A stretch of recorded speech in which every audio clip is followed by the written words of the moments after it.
This video is sponsored by Surfshark. Hi everyone, Thao here. With the Galaxy Watch 3 coming out real soon, I thought it'd be a good idea to take a look back at the OG Galaxy Watch. It was my first smartwatch ever, and it's still the watch I wear on a day-to-day basis. Like, check out my watch tan. It's bad. So I purchased this on the day it was released, which makes it almost 2 years old now. I wanted to talk about the ups and downs, as well as how well it's held up this whole time. I often get asked why I still wear the Galaxy Watch and not the Active 2 or Apple Watch. The reason being is that I just prefer the aesthetics. I work out for maybe an hour max a day. It looks less like a fitness watch and more like a casual one, which is what I prefer. It's sort of a nice accent piece to an outfit, so I'm glad Samsung is going to keep offering a lifestyle version alongside their Active line. A lot of you mentioned that the watch is a little on the chunky side, but I dig bigger watches. The all-white G-Shocks were my go-to back in the day. The rotating bezel is what really sets this watch apart for me. I was a little worried at first about how well it was going to hold up over time, but I can tell you, it's still just as satisfying to use. With the way widgets are laid out, navigating with a bezel is so much faster versus swiping the actual display, especially if you're using a lot of widgets. And I don't have to touch my screen as much, which means less fingerprints. The biggest benefit though is that it actually protects the screen. The amount of times I banged my watch against a door frame is crazy. Thankfully, the screen has never been damaged. Keeping the watch clean is something I also didn't really consider initially. Cleaning it does require a little more effort since there are plenty of nooks and crannies for dirt and sweat to get trapped. Especially with all that's been going on right now, I've been cleaning it a lot more often. Thankfully, it's water resistant. So yeah, there's been days when I've gone back to a simple watch just to see what I would miss. It's safe to say it was a good amount. I make and take calls on my watch all the time. If I'm walking down the street and I get a call, I can pick up with a simple tap on my wrist. That's been a game changer for me since my phone is often buried somewhere in my purse. And it's great when I'm at home. If I'm cooking or cleaning, I don't have to go searching for my phone. Besides telling the time, keeping an eye on notifications and checking the weather are two of the things I do most on my watch. It keeps me off my phone, especially if I'm trying to spend quality time with friends or family. One of the few third-party apps I downloaded is Navigation Pro. It syncs with Google Maps and pushes directions to the watch. I can keep my phone screen off, which saves me some battery, and is so handy when I'm exploring new places. I'm team always on display. Lift to wake works fine, but I just don't like the look of a blank screen on my wrist. And I know it consumes more battery, but I just gotta have it on.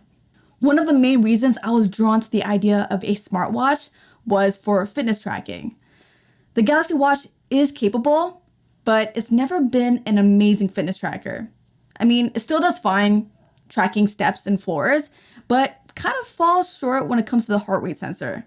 I've made it a habit of hitting 10,000 steps a day on top of some sort of workout. For workout tracking, nowadays, I just select the workout type and let the watch do its thing. Simple, and it logs all the calories I burn. Another big use of the watch for me is playing and skipping music or a podcast. I use it a lot, but especially during workouts. When Samsung updated the watch to One UI, they added a daily activity tracker widget. The idea is to hit the individual goals and fill out the heart. When you do, you'll get this cute celebration animation. It's sort of a play on Apple's activity rings, but I will say it's not quite as good.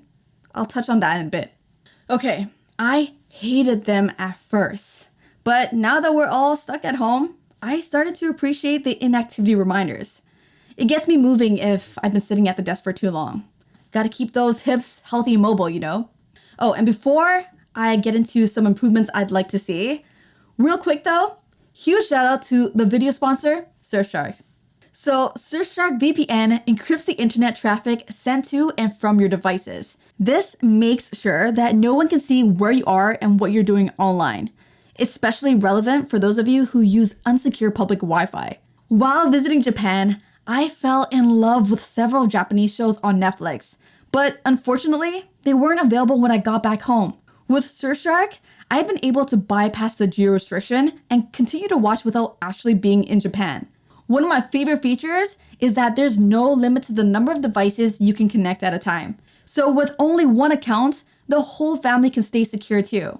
Try Surfshark now by clicking the link below and using my promo code Thao.